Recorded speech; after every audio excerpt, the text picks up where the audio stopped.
Assalamualaikum warahmatullahi wabarakatuh. Alhamdulillah wassalatu wassalamu ala rasulillah. Segala puji dan puja kehadirat Allah subhanahu wa ta'ala. Juga salawat dan taslim kepada Nabi besar Muhammad sallallahu alaihi wa ala alihi wa sahbihi wasallam. Bertemu lagi teman-teman sekalian dalam bahasan kita bedah buku kecil judulnya 70 kekeliruan wanita, dan kita masih membahas di poin yang sama tentang sedikitnya kepedulian para wanita secara khusus dan umumnya muslimin untuk peduli terhadap ibadah-ibadah sunnah, sehingga mereka hanya menjalankan yang wajib saja, dan yang sunnah ini seakan-akan tidak pernah ada dalam syariat Allah subhanahu wa ta'ala. Tentu ada yang disinggung tentang masalah Al-Quran, sudah kita jelaskan pada saat itu keutamaannya. Begitu juga dengan sholat duha, sudah kita paparkan pada pertemuan yang lalu. Dan juga satu yang disinggung adalah tentang sholat tahajud. Dan pada kesempatan ini insya Allah saya akan coba membahas tentang sholat tahajud ini dari sebuah buku yang sudah saya sampaikan kemarin ya, atau pekan lalu, yaitu tentang keutamaan waktu dan tata cara sholat tahajud yang ditulis oleh Syekh Sa'id bin Ali bin Wahf Al-Qahtani. Dan ini buku beliau lah yang khusus dalam tema ini kita bahas pada pertemuan yang lalu tentang sifat sholat sunnah Nabi SAW. Dan juga ada yang saya rekomendasikan, beliau membahas juga tentang masalah sholat duha secara khusus ya. Teman-teman sekalian, kalau Anda sibukkan diri dengan ibadah sunnah, dengan izin Allah subhanahu wa ta'ala ya, maka yang wajib itu umumnya terpenuhi.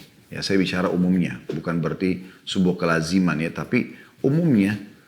Artinya kalau orang terbiasa puasa sunnah, Senin, Kamis, Ayyamul Bid, segala macam, maka Ramadan itu akan lebih mudah bagi dia. Ya, terpenuhi gitu. Orang kalau biasa menjaga sholat duha, sholat malam, sholat qobliyah, maka sholat wajibnya lebih terjaga. Itu secara umum. Gitu kan. Orang kalau biasa sedekah, maka umumnya zakatnya pasti akan tidak terlewatkan. Itu juga dengan orang yang biasa umroh. Haji itu juga tidak akan jadi beban bagi dia. Nah, ibadah-ibadah sunnah ini kalau seseorang fokus mengerjakannya dengan niat mengejar keutamaannya, sebenarnya secara tidak disadari dia juga akan melengkapkan dan menyempurnakan ibadah wajibnya. Saya tidak bicara sisi negatifnya kalau misalnya orang kalau gitu saya sholat sunnah saja wajib saya bengkalikan, itu kan kekonyolan dalam bahasa ya, bukan seperti itu yang dimaksudkan. Tapi yang dimaksudkan di sini adalah bagaimana kalau seseorang itu peduli dengan ibadah-ibadah sunnah, dia mengejar keutamanya, maka secara umum yang wajib juga akan termudahkan. Oleh karena itu teman-teman sekalian, kita perlu membahas memang ibadah-ibadah sunnah. Tentu kalau kita ingin rincikan banyak sekali ya, tapi ini kita fokus kepada apa yang disebutkan oleh penulis saja. Dan mudah-mudahan ini menjadi pembuka pintu supaya Anda nanti akan lebih banyak membaca semua jenis ibadah sunnah. Karena dalam poin kita yang sedang kita bahas di buku 70 kekeliruan wanita itu tidak disebutkan tentang puasa sunnah ya, atau belum disinggung maksud saya. Dia cuma kasih contoh tentang baca Quran dan juga sholat duha dan sholat malamnya gitu kan, dan sholat sunnah rawatibnya atau sholat sunnah yang berhubungan langsung dengan sholat wajib qobliyah dan ba'diyah. Tapi puasa sunnah, berzikir, kemudian apalagi berdoa, itu semua masuk sebenarnya dalam bahasan, tetapi beliau penulis tidak singgung masalah itu. Makanya kita fokus kepada apa yang dibahas saja, dan saya berharap nanti bahasan-bahasan ini yang akan memicu Anda, oh iya ternyata saya harus tahu nih amal-amalan sunnah apa saja, seperti itu ya.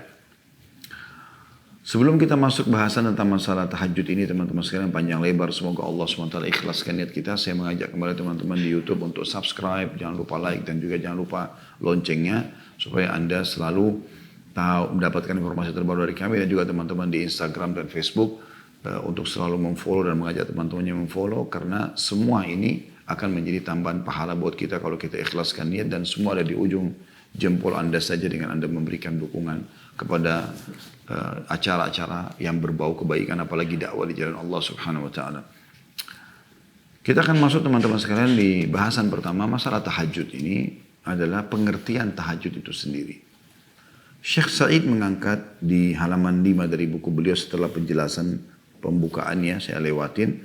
Beliau mengatakan menurut bahasa hajadar rajul ya, di dalam kurung tanpa tasydid, hajadar rajul artinya seseorang tidur di malam hari. Adapun hajjadar rajul, pakai tasydid jimnya, artinya ia sholat di malam hari. Adapun al-mutahajjid, artinya orang yang berdiri di malam hari, bangun dari tidurnya untuk sholat malam. Ya, jadi kalau teman-teman mengatakan tahajud, berarti memang langsung maknanya kepada orang yang sholat di malam hari. Seperti itu. Kemudian hukum sholat tahajud sendiri, sholat di malam hari, ya, hukumnya adalah sunnah muakkadah atau sunnah yang sangat ditekankan. Sholat ini ditetapkan sunnah muakkadah sesuai dengan dalil-dalil Al-Quran dan sunnah. Beliau angkat banyak sekali dalil, saya akan bacakan sebagiannya. Karena saya berharap pada pertemuan ini kita bisa menyelesaikan buku yang mungil ini ya. Walaupun Anda lihat kecil begini, ini kurang lebih jumlah halamannya sekitar 63 halaman. Ya. 64 halaman kurang lebih. Dan kita masih ada di halaman 5 sekarang. Yang pertama beliau angkat dalil tentang perintah agar sholat malam dan bukan kewajiban tapi sunnah muakkadah adalah surah Al-Furqan ayat 64. Yang bunyinya, A'udzu billahi minasyaitonir rajim, walladzina yabituna lirabbihim sujjadan wa qiyama. Dan orang-orang yang melalui malam hari dengan bersujud dan berdiri untuk Rabb mereka. Jadi Allah SWT memuji hamba-hambanya yang mengkhususkan waktunya di malam hari agar beribadah, sholat kepada Allah Subhanahu Wa Taala.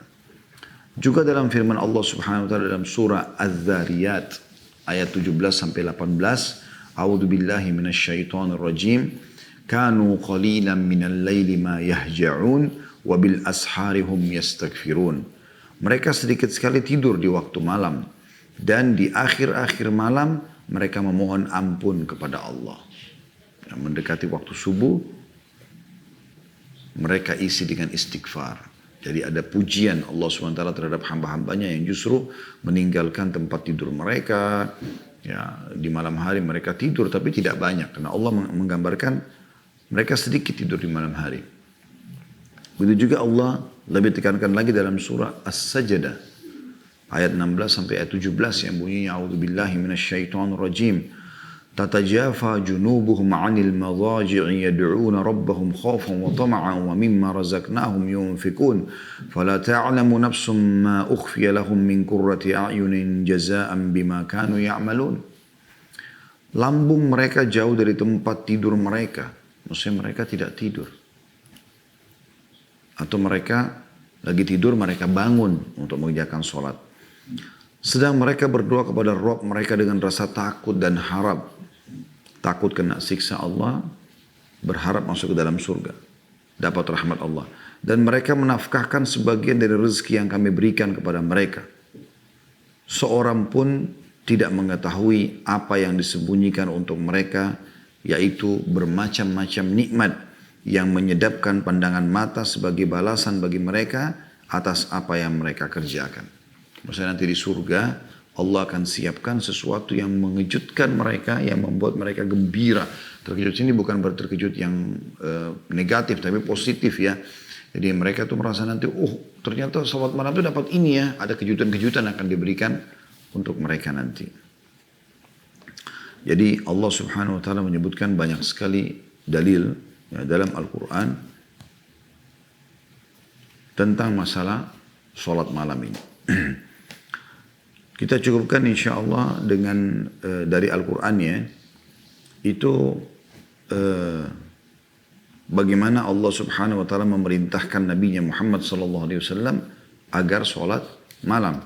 Dalam surah Al-Muzammil ayat 1 sampai ayat 4 yang bunyinya a'udzubillahi minasyaitonir rajim, ya ayyuhal muzammil qumil laila illa qalila nisfahu aw inqus minhu qalila aw zid alaihi warattilil qur'ana tartila. Hai orang-orang yang berselimut, maksudnya hai Muhammad. Nabi SAW kalau malam tidur berselimut, umumnya orang kalau malam tidur berselimut. Bangunlah untuk mendirikan sholat di malam hari, kecuali sedikit darinya. Maksudnya sebagian kau pakai tidur. Yaitu seperduanya atau kurangi dari seperdua itu sedikit. Atau lebih dari seperdua itu. Dan bacalah Al-Quran dengan perlahan-lahan. Kalau dalam hadis Nabi SAW, beliau menyebutkan salah satu motivasinya, nanti kita akan sebutkan lebih banyak di poin setelahnya tentang keutamaan sholat malam. Tapi ini tentang perintahnya, adanya dalam syariat perintah dari Al-Quran dan Sunnah untuk sholat malam, dan dia hukumnya sunnah muakkadah. Yaitu sabda Nabi SAW diriwayatkan oleh Imam Muslim di nomor 1163. Afdalus siyami ba'da ramadhana syahrullahil muharram. Wa afdalus salati ba'dal faridati salatul lail. Paling utama puasa setelah puasa Ramadan adalah puasa di bulan Allah Muharram. Dan Anda sekarang masih berada di bulan Muharram. Maka masih ada kesempatan-kesempatan meraih pahala ekstra. Kalau Anda puasa Senin Kamis, ya. Sekarang sudah lewat Ayyamul Bid, pertengahan bulan, sudah di atas tanggal 20-an, maka Anda tinggal mengejar yang tersisa ini. Dan afdal solat, atau yang paling utama solat setelah solat fardu adalah solat malam.